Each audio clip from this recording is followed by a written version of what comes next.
안녕하세요. 남식 작가예요. 오늘은 Y님 사연 들어볼게요. 저는 남동생과의 안 좋은 관계 때문에 고민인 미혼 여성입니다. 저희 집은 일남 일녀고 둘 다 집에서 독립해 자취 중입니다. 저희는 서로 말도 잘 안 섞고 서로 없는 취급하는 사이인데 부모님은 우리가 세상 떠나면 너희 둘뿐이다 이렇게 말씀하시며 사이좋게 지내기를 간절히 바라십니다. 그래서 저는 여러 노력을 했습니다. 동생 생일에 케이크 사줘가며 열심히 축하해주고 이래저래 억지로라도 친한 척 이야기 먼저 걸고 살갑게 행동했습니다. 그런데 돌아오는 건 냉대와 무시였어요. 심지어 제 생일날에는 오지도 않고 축하한다는 말 한마디도 없었습니다. 동생이 나를 싫어하는 것이려니 해서 그만하려고 해도 부모님께서 자꾸 저를 종용하셔서 억지로 친한 척을 해보고 저는 상처받고 이런 일의 반복입니다. 저는 매번 상처받고 한동안 나쁜 기분으로 살아가곤 합니다. 장녀라 가족 분위기 좋게 하려는 책임감을 느끼는데 제가 이렇게 해야 할 이유를 이제 못 느끼겠습니다. 그런데 이런 기분도 오직 저만 느끼는 건가 봐요. 지난번 아버지 생신 때 저도 부르지 않고 두 분만 외식을 하셨더라고요. 이제 가족에 대한 제 스탠스를 정하고 싶습니다. 저도 이제 이런 노력 하지 말고 각자 도생한다고 생각하고 살까요? 이런 혈육이라도 계속 얼굴 보고 살아가는 상황이라면 어떻게 해야 할지 모르겠습니다. 너무 속상하고 억울합니다. 사연자님 같은 분을 우리가 요즘 부르는 말이 있죠? K장녀. 지금 어떤 상황이냐면 부모님이 계속 너희 남매 잘 지내라 하시면서 사연자님만 들들 볶고 있는 거예요. 그러면서 정작 부모님은 따님은 하나도 챙기지 않고 그 마음을 하나도 헤아리고 계시지 않는 상황이죠. 이거 얕게만 생각하면 그냥 인연 끊고 네 인생 살아라 이렇게 쉽게 말할 수도 있지만 사연자님은 얼마 전까지 원가족이 기반이었던 사람이시거든요. 내 인생 전체에 뿌리가 있기 때문에 무자르듯 끊고 이런 건 당장 상상하기 힘드실 거예요. 많은 분들이 한국에서 태어난 거 너무 힘들다, 경쟁 심하고 사람들이 너무 팍팍하다 이런 생각 많이 하시면서도 쉽게 이민 못 가시잖아요. 비슷한 부분이 있어요. 가족 관계가 사연에 나온 정도로 끊기는 건 어림도 없죠. 사연자님 같은 기분 느끼실 분들 굉장히 많으실 것 같거든요. 왜냐면 제 주변에도 차고 넘치고요. 어른성장학교 카페에 남기시는 글을 쭉 보다 보면 정말 너무너무 많아요. 비슷한 고민이 있으신 분들이 오늘 이야기로 힌트를 얻으시면 좋겠습니다. 첫 번째, 가까운 가족관계라는 게 뭔지 이걸 다시 한번 생각해 보세요. 저는 사연자님이 참 착한 딸이다 이런 생각이 들거든요. 책임감도 있으시고 내가 장녀니까 화목한 집안 만들어보고 부모님도 기쁘게 해드리고 싶다는 생각도 하시는 거예요. 근데 선한 의도하고는 다르게 계속 뭔가가 어긋나고 있다면 접근 방식이 잘못됐거나 아니면 처음부터 목적이 잘못된 건 아닐까 이런 것도 생각해 보시면 좋겠다는 생각이 들어요. 그중 하나가 남동생과 사이가 안 좋다 그렇게 말씀하셨는데요. 이게 가족들이 듣고 알아볼까봐 일부러 에피소드를 생략하신 건지 사연자님 말씀만 딱 보고서 든 생각은 이게 사이가 안 좋은 건가? 이거였거든요. 생일 안 챙겨준다, 먼저 연락 안 한다, 연락해도 시큰둥하다 이건데요. 남매 사이에 이거 평범한 거 아닌가요? 바로 얼마 전에 제가 인터넷에서 돌아다니는 밈을 봤는데요. 카톡 대화창 이미지였어요. 누나가 남동생한테 영상통화를 했는데 안 받았어요. 그리고 나중에 텍스트로 보냈는데 영통은 선 넘은 거 아니냐? 다음부터 그러지 마라. 뭐 이런 내용으로 누나한테 보낸 거예요. 뭐 아무것도 안 했는데 영상통화 건 거 자체로 선 넘은 거라고. 근데 그걸 본 사람들은 대부분 그걸 공감하면서 유머로 받아들이더라고요. 그래, 남매 사이에 영통은 선 넘었지. 저렇게라도 소통하는 걸 보니 남매 사이 좋네. 뭐 대충 이런 반응들이었어요. 저는 어릴 때 친구들이 동네에서 자기 오빠나 남동생 마주치면 아예 서로 아는 척도 안 하고 지나가는 걸 보고 좀 충격받기도 했어요. 근데 또 가족 사이에 무슨 문제가 있는 것도 아니더라고요. 남매는 나이가 들수록 서로 대면대면하게 지내는 게 평균적이다. 딱 용건 있을 때만 연락하는 게 평균이다. 이렇게 느낄 때가 많거든요.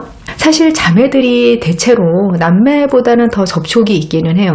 저는 자매들만 있는데 사이가 좋은 편이거든요. 근데 서로 생일 안 챙겨요. 그리고 특별한 이슈가 있지 않는 한 뭐 일부러 만나서 같이 놀러 간다 이런 것도 없어요. 그럴 기운이 있으면 친구들이나 연인, 가족하고 굳이 왜? 서로 약간 이런 게 있어요. 이게 왜 그러냐면 혈육은 내가 내 에너지를 써가면서 관리하고 노력해야 할 관계가 아니라고 생각하잖아요. 굳이 노력 안 해도 처음부터 연결돼 있었고 앞으로도 그냥 유지될 관계, 이렇게 인식해서 그래요.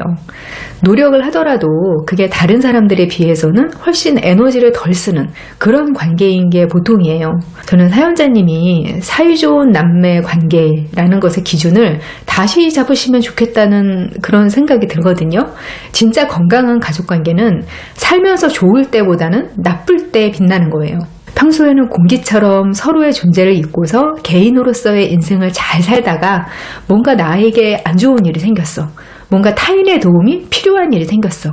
그럴 때 묻고 따지지도 않고 당연하게 힘이 돼주는 게 진짜 가족인 거예요. 그 과정에서 내가 왜 도와줘야 되지? 이런 의심이나 망설임이 전혀 들지 않을수록 그 가족이 사이가 좋은 거죠. 물론 가족 문화에 따라서 그 이상으로 더 밀착돼서 지낼 수도 있을 거예요.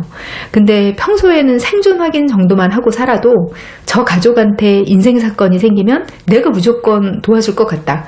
동생도 그럴 것 같다. 서로 이런 마음이면 그냥 사이 좋다고 봐도 괜찮은 거예요.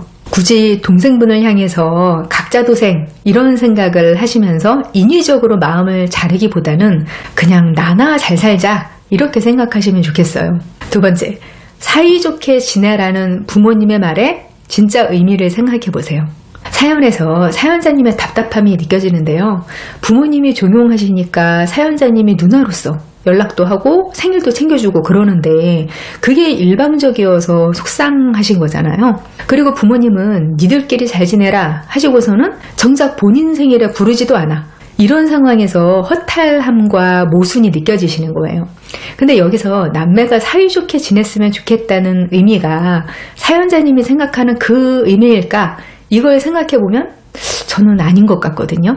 어릴 때부터 남매들 붙여놓으면 서로 싸우고 디스하기나 하지. 그런 모습 많이 보셨을 텐데 새삼스럽게 30도 넘은 자식들이 하하호호 이런 걸 진짜 기대하시는 걸까요? 사연자님 부모님이면 한 세대 윗세대예요.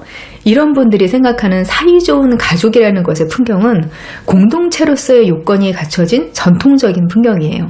아들, 딸 다 결혼한 다음 손주들까지 생겨서 배우자들까지 다 동반해서 보이는 거, 그리고 그 가족들이 서로 교류도 하고 특별한 날 모이는 거, 이런 장면을 바라는 것일 가능성이 커요. 지금 사연자님하고 동생하고 다 각자 자취 중이다 이렇게 말씀하셨으니까 두 남매가 다 미혼이시겠죠. 이 상황 자체가 불안하고 내가 죽으면 저것들이 잘 살아낼까 이런 불안감이 있는 거예요. 부모님들 본인이 의식하건 아니면 무의식에서 나오는 것이건 그 잘 지내야 한다는 불안감은 앞서 말씀드린 풍경이 완성돼야 없어지게 될 거예요. 그러니까 장녀분을 들들 볶는 건 남동생 결혼하게 네가 힘 좀 써봐라 이런 의미에 더 가까울 수도 있어요. 그럼 왜 아들한테 직접 말 안 하고 사연자님한테 그러실까요? 왜냐면 동생분은 들은 척도 안 하니까요. 사연자님이 아무리 노력해도 전혀 반응이 없다면서요. 이게 남동생분이 유난스러운 게 아니라 되게 아들들이 좀 그래요. 예를 들어서 오늘 장기 입원했다가 퇴원하는 날이니까 와서 집 나르고 운전해라 이런 뚜렷한 미션을 주면 가족 노릇 제대로 하기도 해요. 근데 네 누나와 왜 그렇게 대면대면하니 사이좋게 지내라 이런 막연한 하소연 비슷한 거면 되게 신경을 안 쓴단 말이에요. 아예 이야기를 안 들어주니까 사연자님처럼 그걸 들어주고 신경 쓰고 하는 딸한테만 자꾸 말하게 되는 거예요. 사실 부모님이 원하는 사이좋은 남매 되는 건 사연자님 입장에서 영원히 불가능할 수도 있어요. 부모님이 원하시는 그림은 두 남매가 결혼해서 각자 배우자들 데려와서 그 새로운 가족원들도 여기에 합류해서 사이가 좋은 거 이걸 원하실 가능성이 아주 큰데요. 이런 건 의지로 억지로 되는 것도 아니고 실제로 이루어진다고 해도 원하는 그림이 안 될 가능성도 적지 않죠. 결론은 사연자님이 아무리 노력을 하셔도 부모님이 원하시는 사이좋은 남매의 모습을 보이기는 어려울 것이다 이거예요. 사연자님은 남동생이 하는 것처럼 최소한만 하세요. 그리고 차라리 지금 하시는 그 친해지려는 노력의 방향을 바꿔보세요. 원래 부모가 자식들한테 바라는 모습은 진짜 자식들이 행복한 모습하고는 차이가 있거든요. 남의 자식들을 보고는 그럴 수도 있지 하는 일들도 내 자식한테는 그게 안 돼요. 그래서 어른이 된 자식은 내가 살면서 느끼고 겪는 일들을 일일이 부모한테 다 보여줄 필요가 없어요. 차라리 남동생하고 의논해서 최소한의 친한 척을 하세요. 통화 안 되면 톡으로 보내는 거예요. 제가 하나 극단적인 예를 들어볼게요. 진짜 사연자님한테 해당되는 일은 아니니까 참고만 하세요. 야, 네가 생일날에도 연락 없으니까 엄빠가 우리 사이 안 좋은 줄 알고 걱정하잖아. 엄빠 돌아가시면 우리 각자 독거노인으로 고독사 할까봐 걱정한다고. 어차피 진심 아닌 거 아니까 가족 단톡방에 생축한다고 이모티콘이라도 올려. 뭐 이런 식으로 남동생한테 뚜렷한 지침을 주는 거예요. 만약 남동생이 이런 것조차 안 한다? 그 정도로 진짜로 틀어진 사이다? 뭐 그러면 어쩌겠어요. 사연자님 말씀대로 각자 도생이죠. 근데 사연 속에 있는 이야기 말고 다른 게 특별히 없으면 그냥 평범한 남매, 평범한 가족 같아 보이거든요. 남동생도 누나나 부모님하고 엮이면 잔소리 듣고 귀찮아지고 자기한테 뭘 어쩌란 건지 막연하니까 그냥 피하는 걸 수도 있어요. 제가 알 수 없는 사연자님 개인의 상황에 따라서 잘 판단하시고 노력의 방향을 잘 선택하시기 바랍니다. 세 번째, 가족 간에는 돈이 아닌 건 노력으로 환산되기 어렵다는 걸 알아두세요. 이거 좀 냉정하게 들리실 텐데요. 사연자님이 하시는 종류의 노력은 다른 가족원한테 의도하고 다르게 가닿을 수 있어요. 사연자님은 내가 이렇게 노력하는데 다른 가족들은 알아주지 않아. 이런 것 때문에 힘드신 건데요. 사연자님이 하시는 노력은 인격이 훌륭하고 다른 사람의 입장을 잘 헤아릴 줄 아는 정말 어른스러운 사람들만 알아줄 수 있는 것 같아요. 가족관계가 어떻게 보면 다른 관계보다 더 어려운 면이 있거든요. 왜냐하면 감정적이거나 육체적인 노력들이 아주 당연하게 여겨지는 집단이 가족이에요. 그래서 내가 웬만큼 희생을 했다 이렇게 느껴도 다른 사람 보기에는 티가 안 나요. 그래서 오히려 가족 사이에서 나 너한테 잘해주고 싶어. 나 지금 너한테 잘해주고 있는 거야. 이걸 표현하려고 하면 그냥 돈을 줘야 돼요. 그래야 아 얘가 노력하는구나 하고 알아줘요. 사연자님은 생일 챙겨주고 생일 케이크 주고 연락해서 좋은 말 한마디 하려고 애쓰고 부모님과 남동생 관계도 중재하려고 하고 뭐 엄청 애쓰시잖아요. 와 나는 힘들어 죽겠는데 티가 안 나요. 오히려 귀찮아하기만 할 수도 있어요. 이게 가족이 아닌 사이에서는 이상할 수도 있는데 오히려 가족 사이니까 돈 주는 게 가장 강렬한 애정 표현이 되는 거예요. 만약 가족 사이에서 내가 노력을 하고 마음을 어떻게 해보고 싶다면 마음고생하지 말고 구실을 만들어서 돈을 써보세요. 근데 이것도 제가 수많은 K 장녀들한테 말씀드리는 건데요. 최후의 최후까지 고정지급, 지급 남발은 하지 마세요. 이게 무슨 말이냐면 매달 생활비나 용돈을 드린다. 만날 때마다 항상 밥값은 내가 낸다. 이런 식으로 어떤 것이든 당연한 지출을 만들지 마세요. 이건 본인뿐 아니라 가족을 위한 일이기도 하거든요. 받는 입장에서는 그 돈 없어도 살고 크게 살림 나아지는 것도 아닌데 내 입장에서는 그 지출 때문에 저축도 못하고 자기 개발도 못해요. 고정적인 선물은 그 누구한테도 함부로 하는 게 아니에요. 왜냐면 이런 건 절대로 뒷걸음질이 없는 지출이거든요. 주면 공기처럼 당연한 거고 그게 중단되면 천하의 불효녀가 되는 거예요. 선물은 예상치 못했던 순간에 어쩌다 해야 되는 거죠. 그래야 받는 사람도 더 기쁘고 주는 사람도 효능감을 느낄 수 있어요. 근데 굳이 안 하셔도 돼요. 내가 가족을 위하는 마음을 표현하고 싶다. 그럴 때 전달하는 방법을 하나 제안한 것일 뿐이거든요. 나 돈 없어. 나 돈 안 쓰고 싶어. 이러면 안 하셔도 돼요. 그 연령대면 아직은 부모님이 더 자산이 많을 나이예요. 네 번째, 나 자신을 1순위로 드는 연습을 해보세요. 앞서 말씀드린 방법들이 사실 다 이 내용을 풀어서 격가지 같은 세부사항으로 말씀드린 건데요. 모진 부모님들한테 적당히 거리 두라고 하거나 희생 그만하라고 하거나 그러면 다들 비슷하게 말씀하시거든요. 어떻게 그래요. 나 마음 편하자고 하는 거예요. 다들 이러세요. 맞는 말씀이기는 한데요. 문제는 그렇게 희생한다고 마음이 편해지지 않으시더라고요. 왜냐면 나는 희생해가면서 가족한테 헌신했는데 돌아오는 반응은 여전하거든요. 그리고 남는 건 허한 마음이나 텅 빈 통장이나 몸살 같은 거죠. 그건 하지 않을 때 불편한 마음에서 도망치는 거지 진짜 마음이 편해지는 게 아니에요. 가족 사이에서 어떤 일이 닥쳤을 때 그걸 거절하고 나를 먼저 챙기는 건 쉽지 않아요. 만약에 평소 나를 차별하고 재산도 아들한테만 다 주고 인연 끄는 부모님이 간 이식을 해달래. 이러면 그걸 갑자기 결정하는 게 의외로 쉽지 않은 거예요. 오히려 뭔가 큰 이슈가 터지기 전에 사이가 너무 나빠지기 전에 가족 사이에서의 선택 문제에서 나를 최우선하는 연습을 작게라도 하는 거예요. 제가 아는 분이 부모님이 대신 보내는 친척 경조사에 막 대신 다니느라고 너무 힘든 거예요. 친척들이 전국에 흩어져 있으니까 주말마다 운전하거나 철도 갈아타면서 당일치기 지방여행을 하다시피 하는 거예요. 직장인인데 그게 얼마나 힘들겠어요. 근데 남동생이 하나 있으니까 번갈아서 가라고 하니까 동생은 안 가기 때문에 자기가 가야 된다고 하시더라고요. 이런 것부터 연습해보는 거예요.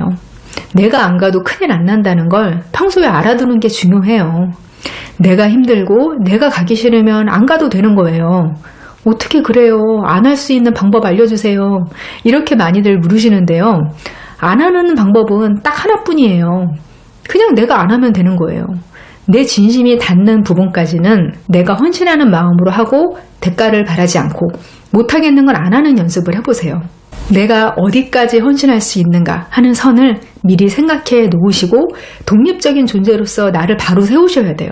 그래야 원가족이 주는 정서적인 충족을 받으면서 나 자신을 지킬 수도 있는 거예요. 제가 보기에는 사연자님한테도 필요한 게 이런 연습인 것 같거든요. 집에 별로 큰일이 없을 때 진정한 독립을 해놓으세요. 이래야 내가 가족한테 여기까지는 무조건적으로 할 수 있겠구나 이걸 정할 수 있거든요. 내가 해야만 마음 편할 수 있는 적절한 선을 미리 알아두는 게 필요해요. 사연자님이 커리어를 쌓고 자기 성장할 수 있는데 투자를 많이 하시고 혹시 그런 에너지를 희생해서 가족한테 헌신하는 습관이 있나 이걸 돌아보세요. 사실 내가 성장해서 더 능력 있고 더 괜찮은 사람이 되는 게 결국에는 가족한테도 더 좋아요. 그래야 진짜 필요할 때 힘이 되줄 수 있어요. 오늘은 부모님 기대 때문에 힘든 K장녀 고민 들어봤는데요. 비슷한 고민 갖고 계신 분들께 도움이 되면 좋겠습니다. 고민 사연은 네이버 카페 어른성장학교 고민 게시판에서 받고 있어요.